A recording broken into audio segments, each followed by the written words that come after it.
नमस्कार विद्यार्थी मित्रांनो, नोकरी इनसाइडर यूट्यूब चॅनलवर आपल्या सर्वांचं स्वागत आहे। मित्रांनो, आज आपण या व्हिडिओमध्ये पहा पोलीस भरती, तलाठी भरती तसेच जिल्हा परिषद भरती तसेच पहा आपल्या जेवढ्या काही सरळ सेवा पद्धतीने परीक्षा होत आहेत त्यासाठी महत्त्वाचे असणारे आपण 30 जनरल नॉलेजचे प्रश्न या व्हिडिओमध्ये घेणार आहोत। आणि मित्रांनो, हे जे प्रश्न आहेत हे पहा वारंवार विचारले जाणारे प्रश्न आहेत। आपल्याला या व्हिडिओची जर पीडीएफ डाउनलोड करायची असेल तर डिस्क्रिप्शनमध्ये लिंक दिली आहे, पहा मराठी नोकरी या नावाने आपलं टेलिग्राम चॅनल आहे, त्याला आपण डिस्क्रिप्शनमध्ये त्याची लिंक दिली आहे, त्या ठिकाणी जाऊन चॅनल जॉइन करा आणि नोकरी इनसाइडर यूट्यूब चॅनल लगेच सबस्क्राइब करा। चला तर व्हिडिओला सुरुवात करूया। तर पहा आपला प्रश्न पहिला आहे, मुंडा ही आदिवासी जमात मुख्यतः कोणत्या राज्यामध्ये आढळते? मित्रांनो, हा जो प्रश्न आहे पहा हा नागपूर पोलीस भरती 2019 मध्ये विचारण्यात आलेला प्रश्न। तर पहा, मुंडा ही जी आदिवासी जमात आहे ही कोणत्या राज्यात आढळते? याचं उत्तर आहे पहा पर्याय क्रमांक 2, तर झारखंड या राज्यामध्ये मुंडा ही आदिवासी जमात मुख्यतः आढळते। झारखंड राज्याची पहा राजधानी आहे रांची, यावर आपण कालच एक प्रश्न घेतलेला आहे राज्य आणि राजधानीमध्ये। लक्षात ठेवायचे, गुजरात हे जे राज्य आहे याचे आहे पहा गांधीनगर। सहजासहजी प्रत्येक राज्यावरती विचारलं जात नाही पण महत्त्वाच्या राज्यावरती विचारतात। तर मुंडा आदिवासी जमात ही झारखंडमध्ये आढळते। पर्याय 2 आपलं उत्तर आहे। प्रश्न दुसरा आहे पहा, कर्त्याची किंवा कर्माची क्रियापदाशी अशी जुळणी ठेवण किंवा रचना असते तिलाच व्याकरणामध्ये काय म्हणतात? मित्रांनो, प्रश्न मराठी व्याकरणावर महत्त्वाचा आहे। हा प्रश्न जशास तसा 2019 साठी नागपूर पोलीस भरतीसाठी विचारण्यात आला होता। या व्हिडिओमध्ये जेवढे काही आपण प्रश्न घेतले आहेत पहा नागपूर पोलीस भरतीसाठी महत्त्वाचे प्रश्न आलेले आहेत 2019च्या, म्हणजेच परीक्षा झाली आहे 2021 मध्ये। तर पहा मराठी व्याकरणावरचा प्रश्न काय आहे, कर्त्याची किंवा कर्माची क्रियापदाशी अशी जुळणी किंवा ठेवण किंवा रचना असते त्याला व्याकरणात काय म्हटले जाते? याचं उत्तर आहे पहा पर्याय क्रमांक 4, तर त्याला प्रयोग असं म्हटलं जातं। पर्याय 4 योग्य उत्तर आहे। प्रश्न तिसरा आहे पहा, देशात साक्षरतेमध्ये सर्वात कमी प्रमाण कोणत्या राज्याचे आहे? मित्रांनो, प्रश्न महत्त्वाचा आहे पहा, देशामध्ये सर्वात कमी साक्षरता म्हणजे शिकण्याचं प्रमाण जे आहे हे कोणत्या राज्यात कमी आहे? याचं उत्तर आहे पहा पर्याय क्रमांक 2, तर बिहार या राज्यामध्ये सर्वात कमी साक्षर असलेलं राज्य आहे बिहार। बिहारची राजधानी आहे पहा पटना। आणि तसेच यावरही प्रश्न आपल्याला विचारला जातो पहा, सर्वात जास्त शिक्षित म्हणजेच काय, सर्वात जास्त साक्षर आणि सर्वात कमी साक्षर। तर लक्षात घ्यायचे, जास्त म्हणजे कोणता आहे, सर्वात जास्त आहे केरळ, म्हणजे साक्षरतेचं प्रमाण केरळमध्ये जास्त आहे आणि सर्वात कमी जे आहे हे बिहार या राज्यामध्ये आहे। केरळची राजधानी आहे पहा तिरुवनंतपुरम, बिहारची राजधानी आहे पहा पटना। त्याच ठिकाणी हरियाणा जे आहे, हरियाणाची राजधानी आहे पहा चंदीगड, आपण कालच पूर्णपणे व्हिडिओ घेतला आहे हरियाणाची राजधानी चंदीगड। राजस्थानची राजधानी जी आहे ती पहा जयपूर। आणि राजस्थान हे जे आहे हे क्षेत्रफळाच्या दृष्टीने भारतातील सर्वात मोठं राज्य आहे। उत्तर प्रदेशची राजधानी आहे पहा लखनौ, उत्तर प्रदेशची राजधानी आहे लखनौ। आणि उत्तर प्रदेश म्हणजे यूपी हे जे आहे हे लोकसंख्येच्या बाबतीमध्ये सर्वात मोठं पहा, म्हणजे पहिल्या क्रमांकाचं आपलं भारतातील राज्य आहे लोकसंख्या बाबतीमध्ये। कोणत्या? लोकसंख्येच्या बाबतीमध्ये उत्तर प्रदेश 1 नंबर। 2 नंबरला आहे पहा महाराष्ट्र, हे दुसऱ्या क्रमांकावरती आहे लोकसंख्येनुसार। आणि देशात साक्षरतेचं सर्वात कमी प्रमाण बिहारमध्ये आहे, सर्वात जास्त जे आहे ते आहे केरळमध्ये। पर्याय 2 योग्य उत्तर आहे। प्रश्न चौथा आहे पहा, मारिया रेशा आणि दिमित्री मुराटोव यांना कोणत्या क्षेत्रासाठी नोबेल पारितोषिक मिळालेले आहे? पहा, हा जो प्रश्न आहे पहा नोबेल पुरस्कारावर आधारित प्रश्न आहे मित्रांनो। हा प्रश्न देखील महत्त्वाचा प्रश्न आहे, 2019च्या म्हणजेच 21च्या भरतीसाठी विचारण्यात आला होता। मारिया रेशा आणि दिमित्री मुराटोव यांना कोणत्या क्षेत्रामध्ये नोबेल पारितोषिक मिळालं आहे? याचं उत्तर आहे पहा पर्याय क्रमांक 4, तर शांततेसाठी त्यांना नोबेल प्राइज हे जे आहे हे देण्यात आलेलं आहे। कोण कोण? मारिया रेशा आणि दिमित्री मुराटोव। पर्याय 4 शांतता। प्रश्न 5वा आहे, महाराष्ट्रातील डॅश हा ज्वालामुखी अग्निजन्य खडकाचा प्रकार आहे? मित्रांनो, हा प्रश्न पहा भूगोलावरती विचारण्यात येतो आणि हा जो प्रश्न आहे हा महाराष्ट्राचं भूगोल यावर आधारित प्रश्न आहे। पहा, महाराष्ट्रातील कोणता ज्वालामुखी अग्निजन्य खडकाचा प्रकार आहे? याचं उत्तर आहे पहा पर्याय क्रमांक 3, तर बेसॉल्ट हा जो खडक आहे, लक्षात ठेवा बेसॉल्ट हा अग्निजन्य खडकाचा प्रकार आहे। अग्निजन्य खडक आहे बेसॉल्ट। पर्याय 3 आपले योग्य उत्तर आहे। प्रश्न 6वा आहे, भामरागड येथील नदी संगमात खालीलपैकी कोणत्या नदीचा समावेश होत नाही? पहा मित्रांनो, प्रश्न महत्त्वाचा आहे।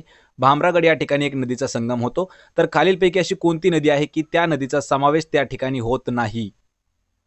याचं उत्तर आहे पहा पर्याय क्रमांक 2, तर प्राणहितेचा समावेश त्या ठिकाणी होत नाही। त्यामध्ये पहा पर्लकोटा, पामलगौतमी आणि इंद्रावती ह्या ज्या तीनही नद्या आहेत यांचा संगम जो आहे हा भामरागड या ठिकाणी होतो आणि प्राणहिता जे आहे त्या ठिकाणी होत नाही। त्यामुळे पर्याय 2 आपलं उत्तर असणार आहे।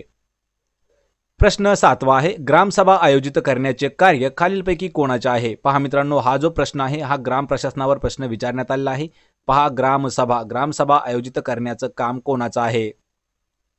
याचं उत्तर आहे पहा पर्याय क्रमांक 2, ग्रामपंचायत सचिवाचं काम आहे पहा ग्रामसभा आयोजित करण्याचं. पर्याय 2 योग्य उत्तर आहे.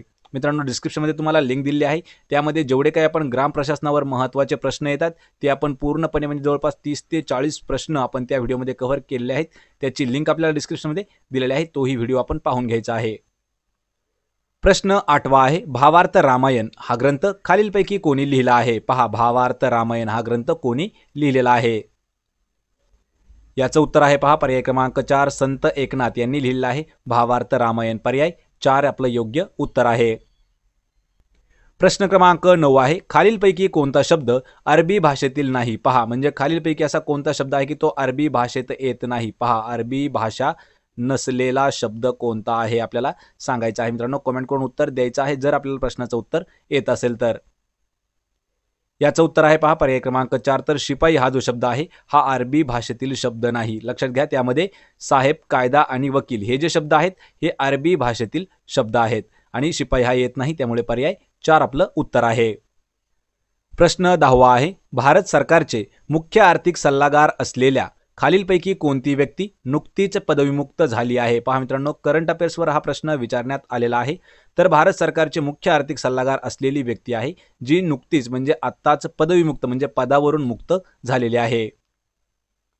याचं उत्तर आहे पहा पर्याय क्रमांक 1, के सुब्रमण्यन. हे जे आहेत हे सध्या लक्षात घ्यायचे भारत सरकारचे मुख्य आर्थिक सल्लागार होते, पण ते सध्या पदावरून विमुक्त झालेले आहेत. पर्याय 1 योग्य उत्तर आहे, के सुब्रमण्यम. प्रश्न 11वा आहे, ब्लू ओरिजिन या यात्रा कंपनीचे संस्थापक खालीलपैकी कोण आहेत? पहा मित्रांनो, यावर प्रश्न आपल्याला महत्त्वाचा आहे. ब्लू ओरिजिन ही जी एक यात्रा कंपनी आहे याचे संस्थापक कोण आहेत? याचं उत्तर आहे पहा पर्याय क्रमांक 4, जेफ बेझोस. हे जे आहेत हे ब्लू ओरिजिनचे संस्थापक आहेत. यापूर्वी मित्रांनो आपण एक व्हिडिओ घेतलेला आहे पहा, जेवढ्या काही संस्था आणि संस्थापक असणार आहेत ते महत्त्वाचे प्रश्न आपण त्यामध्ये घेतलेले आहेत, किंवा तो पूर्ण एक व्हिडिओ देखील आपण घेतला आहे. पहा, जेफ बेझोस हे जे आहेत, अजून सांगायचं झालं तर पहा ॲमेझॉन या कंपनीचे देखील ते संस्थापक आहेत. तसेच पहा, ब्लू ओरिजिन या कंपनीचे देखील संस्थापक आहेत. यामध्ये पहा, इलॉन मस्क हे जे आहेत हे स्पेसएक्स कंपनीचे संस्थापक आहेत. स्पेसएक्स सोबतच पहा टेस्ला कंपनी, अशा काही त्यांच्या कंपन्या आहेत. आणि या प्रश्नाचं उत्तर आहे ब्लू ओरिजिन जेफ बेझोसचे आहे. पर्याय 4.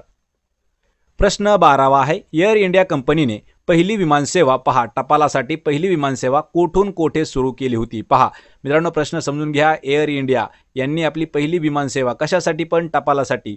कोणत्या ठिकाणाहून कोणत्या ठिकाणासाठी सुरू केली होती? याचं उत्तर आहे पहा पर्याय क्रमांक 2, कराची ते मुंबई या ठिकाणी पहा एअर इंडियाने पहिली टपाल विमानसेवा सुरू केलेली होती, मुंबई. पर्याय 2 योग्य उत्तर आहे. प्रश्न 13 आहे, शासनाने केलेल्या खर्चाचा हिशोब तपासणी कोणती संसदीय समिती करते? याचं उत्तर आहे पहा पर्याय क्रमांक 2, लोकलेखा समिती ही जी आहे. लक्षात ठेवायचं मित्रांनो, या समितीचं काम काय आहे? तर शासनाने जो काही केलेला खर्च आहे तो खर्च किंवा त्याचा जो हिशोब आहे हा तपासून पाहण्याचं काम जे आहे हे लोकलेखा समिती करत असते. पर्याय 2 आपलं योग्य उत्तर असणार आहे. प्रश्न 14वा आहे, वानर या शब्दाचा खालीलपैकी कोणता शब्द समानार्थी शब्द नाही? पहा, या ठिकाणी आपल्याला थोडंसं कन्फ्यूज करण्यासाठी प्रश्न विचारला जातो. तर यामध्ये पहा 4 पैकी 3 पर्याय जे आहेत या वानर या शब्दाला समानार्थी शब्द असणार आहेत, त्यापैकी एक नाही, तो आपल्याला शब्द सांगायचा आहे.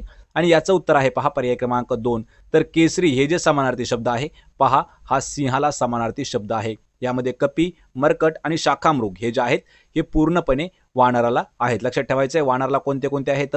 कपी, सोबतच पहा मरकट हे देखील वानराचं समानार्थी शब्द आहे, आणि शाखामृग हे जे आहेत हे वानराचे समानार्थी शब्द आहेत 3. आणि पहा वनराज किंवा केसरी हे जे आहे सिंहाचं समानार्थी शब्द आहे, वनराज, केसरी. पर्याय 2 आपलं योग्य उत्तर आहे. माकड म्हणजे वानराचा समानार्थी शब्द केसरी होत नाही.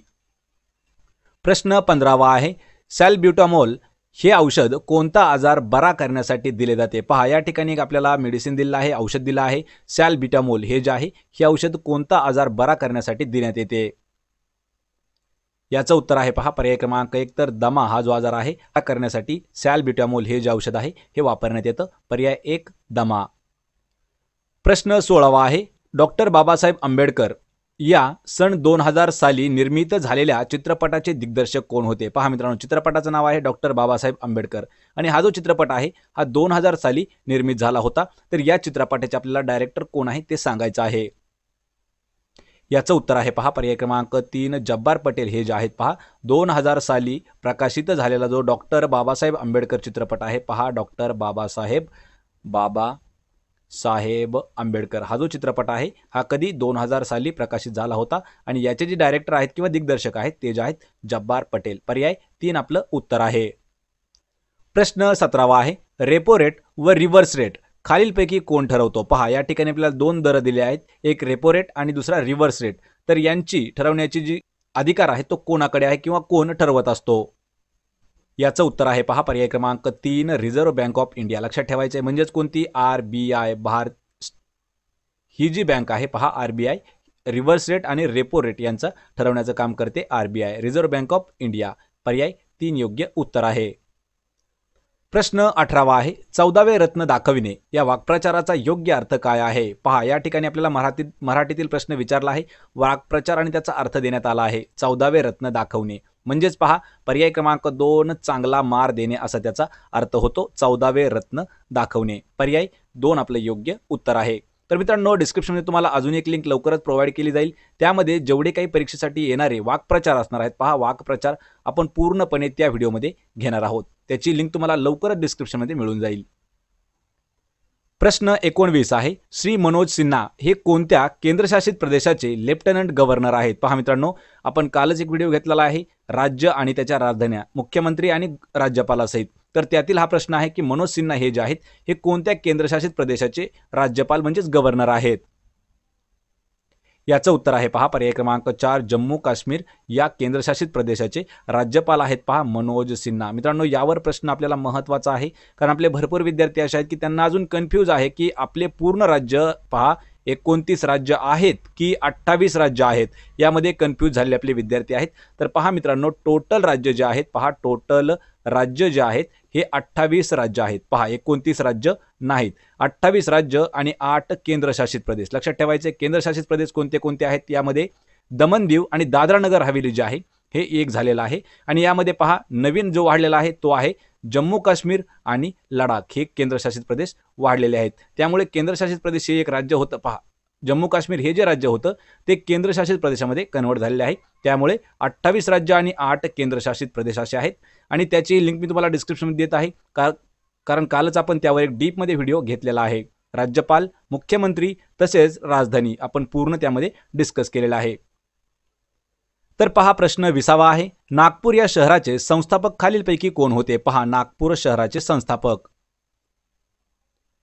याचं उत्तर आहे पहा पर्याय क्रमांक 1 राजा गोंड बख्त बुलंदशाह. लक्षात ठेवा पर्याय 1 गोंड राजा बख्त बुलंदशाह हा जो आहे हा नागपूर शहराचा संस्थापक मानला जातो. पर्याय 1 आपलं उत्तर आहे. प्रश्न 21 आहे पुस्तक हा शब्द मराठी व्याकरणात कोणत्या लिंग प्रकारामध्ये येतो? पहा पुस्तक हा जो शब्द आहे याचा आपल्याला लिंग सांगायचं आहे की कोणता आहे? याचं उत्तर आहे पहा पर्याय क्रमांक 1 तर नपुसक लिंगी शब्द आहे पहा पुस्तक. तर पहा नपुसक लिंगी कशामुळे आहे? कारण आपण त्या ठिकाणी असं वापरतो ते पुस्तक, ज्या ठिकाणी ते असतं ते नपुसक लिंगी असतं. पुलिंगी म्हणजे काय? पुरुषार्थ म्हणजे पुलिंगी म्हणजे तो आणि स्त्रीलिंगी म्हणजे ती असा शब्द या ठिकाणी येतो. लक्षात घ्या त्यामुळे आपण काय म्हणतो ते पुस्तक, त्यामुळे ते नपुसक लिंगामध्ये मोडतं. पर्याय 1 आपलं उत्तर असणार आहे. प्रश्न 22 आहे राज्य वन्यजीव कृती आराखडा तयार करणारे देशातील पहिले राज्य कोणते आहे? पहा मित्रांनो करंट अफेअर्सवरील महत्त्वाचा प्रश्न आहे. प्रश्न परत एकदा समजावून घ्या. राज्य वन्यजीव कृती आराखडा तयार करणारे आपल्या भारतातील पहिलं राज्य कोणतं आहे? याचं उत्तर आहे पहा पर्याय क्रमांक 3 महाराष्ट्र राज्य जे आहे हे राज्य वन्यजीव कृती आराखडा तयार करणारे देशातील पहिल्या क्रमांकाचं राज्य ठरलं आहे. महाराष्ट्राची पहा राजधानी कोणती आहे? महाराष्ट्राची राजधानी आहे मुंबई. गोव्याची राजधानी कोणती आहे? गोव्याची राजधानी आहे पणजी. गुजरातची आहे पहा गांधीनगर ही जी आहे ही गुजरातची राजधानी आहे आणि जी मध्य प्रदेश आहे मध्य प्रदेश म्हणजे MP त्याची आहे पहा भोपाळ. पर्याय 3 आपलं योग्य उत्तर आहे महाराष्ट्र. प्रश्न 23 आहे स्वतंत्र भारतातील पहिले वैयक्तिक ऑलिम्पिक पदक जिंकणारा खेळाडू कोण आहे? पहा मित्रांनो प्रश्न ऑलिम्पिकवर महत्त्वाचा प्रश्न आहे.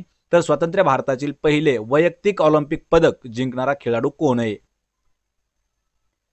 याचं उत्तर आहे पहा पर्याय क्रमांक 2 खाशाबा जाधव हे जे आहेत लक्षात ठेवायचे हे भारतातील म्हणजे स्वतंत्र भारतातील आपल्या पहिले वैयक्तिक ऑलिम्पिक पदक मिळवणारे खेळाडू आहेत आणि खाशाबा जाधव हे जे आहेत पहा कुस्ती या खेळाशी संबंधित आहेत आणि या पर्याय 2 आपलं योग्य उत्तर आहे। यामध्ये पहा नीरज चोप्रा हे जे आहे ते 2021 जे आत्ताचं आपलं ऑलिम्पिक झालं आहे यामध्ये गोल्ड मेडलिस्ट आहेत लक्षात ठेवायचे नीरज चोप्रा आणि त्यांचा जो खेळ आहे तो आहे पहा भालाफेक लक्षात ठेवा भालाफेक त्यांचा खेळ आहे। यानंतर अभिनव बिंद्रा हे जे आहेत हे देखील गोल्ड मेडल आहेत पण हे कोणत्या खेळामध्ये आहेत पहा हे नेमबाजीमध्ये आहेत नेमबाजीमध्ये लक्षात ठेवा पर्याय 2 आपलं उत्तर आहे। खाशाबा जाधव हे जे आहेत हे ऑलिम्पिक पदक वैयक्तिक ऑलिम्पिक पहिलं पदक मिळवणारे आपले पहिले भारतीय खेळाडू आहेत पहा स्वतंत्र भारताच्या नंतर म्हणजेच 1947च्या नंतर पहिलं ऑलिम्पिक पदक जिंकणारे खाशाबा जाधव होते पर्याय 2। प्रश्न 24 आहे भारतीय घटनेच्या कितव्या कलमानुसार प्रत्येक घटक राज्यात एक उच्च न्यायालय असते। पहा मित्रांनो हा देखील प्रश्न घटनेवरती महत्त्वाचा आहे। तर भारतीय घटनेचं असं कोणतं कलम आहे की त्या कलमानुसार प्रत्येक घटक राज्यामध्ये एक उच्च न्यायालय असणं कंपल्सरी आहे। याचं उत्तर आहे पहा पर्याय क्रमांक 2 कलम 214 पहा कलम 214 नुसार प्रत्येक घटक राज्यामध्ये एक उच्च न्यायालय असणं हे आवश्यक आहे पर्याय 2 आपलं योग्य उत्तर आहे। कलम 370 हे जे आहे पहा हे जम्मू आणि काश्मीरसाठी एक विशेष कलम होतं ते कलम काही दिवसापूर्वी संपुष्टात आणण्यात आलेलं आहे पहा कलम 370 वर देखील आपल्याला प्रश्न विचारण्यात आलेले आहेत त्यामुळे पर्याय दुसरा आपलं योग्य उत्तर आहे 214 कलमानुसार।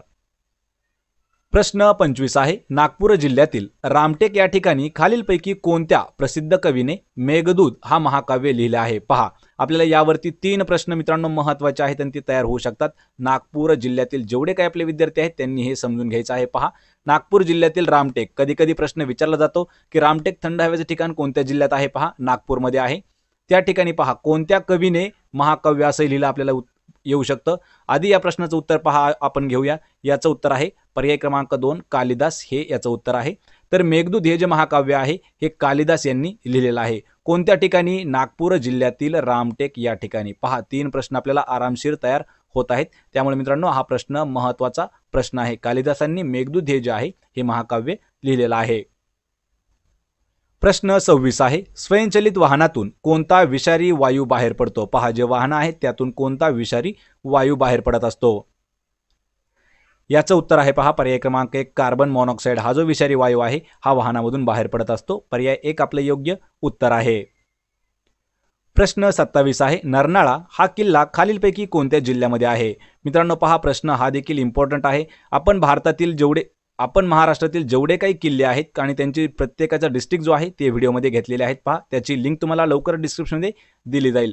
तर नरनाळा हा जो किल्ला आहे हा अकोला या जिल्ह्यामध्ये आहे पहा पर्याय 1 आपलं योग्य उत्तर आहे। प्रश्न 28 आहे अरविंद मुक्त कृषी विद्यापीठ कोणत्या वर्षी स्थापन करण्यात आला आहे। पहा अरविंद मुक्त कृषी विद्यापीठ हे जे आहे हे कोणत्या वर्षी स्थापन करण्यात आले आहे। याचं उत्तर आहे पहा पर्याय क्रमांक 3 2013 या वर्षी। पहा मित्रांनो अरविंद मुक्त कृषी विद्यापीठ जे आहे हे 2013 या वर्षी स्थापन झालेलं आहे पर्याय 3 उत्तर आहे। प्रश्न 29 आहे उरावर धोंडा ठेवणे या वाक्प्रचाराचा योग्य अर्थ कोणता आहे। उरावर धोंडा ठेवणे या वाक्प्रचाराचा अर्थ याचं उत्तर आहे पर्याय क्रमांक 1 अवघड काम करावयास सांगणे याचा अर्थ होतो पहा उरावरती धोंडा ठेवणे पर्याय 1 आपलं योग्य उत्तर आहे। तर मित्रांनो या व्हिडिओचा आपला शेवटचा प्रश्न आहे अपारंपरिक अभियान प्रशिक्षण केंद्र म्हणजेच UOTC याचे मुख्यालय खालीलपैकी कोणत्या ठिकाणी आहे। पहा मित्रांनो पोलीस भरतीवर हा महत्त्वाचा आधारित प्रश्न आहे। अपारंपरिक अभियान प्रशिक्षण केंद्र कोणत्या ठिकाणी त्याचं मुख्यालय आहे आणि याचं उत्तर आहे पर्याय क्रमांक 4 तर नागपूर या ठिकाणी अपारंपरिक अभियान प्रशिक्षण केंद्र याचं जे आहे हे हेडक्वार्टर आहे नागपूर या ठिकाणी पर्याय 4 आपलं उत्तर आहे। तर मित्रांनो हे होते पहा 2019च्या भरतीत आलेले विचारण्यात 30 जनरलचे प्रश्न। आपल्याला जर हा व्हिडिओ आवडत असेल तर व्हिडिओला आपल्याला लाईक करा मित्रांमध्ये व्हिडिओ शेअर करा आणि आपल्या नोकरी इनसाइडर यूट्यूब चॅनलला सबस्क्राइब करा। आणि मित्रांनो व्हिडिओची जर तुम्हाला PDF डाउनलोड करायची असेल तर लिंक डिस्क्रिप्शनमध्ये दिलेली आहे त्या ठिकाणी जाऊन आपण चॅनल जॉईन करा म्हणजे तुम्हाला PDF मोफतमध्ये मिळून दिले जातील। आपण भेटूया पुढच्या एका अशाच नवीन व्हिडिओमध्ये तोपर्यंत जय हिंद जय महाराष्ट्र।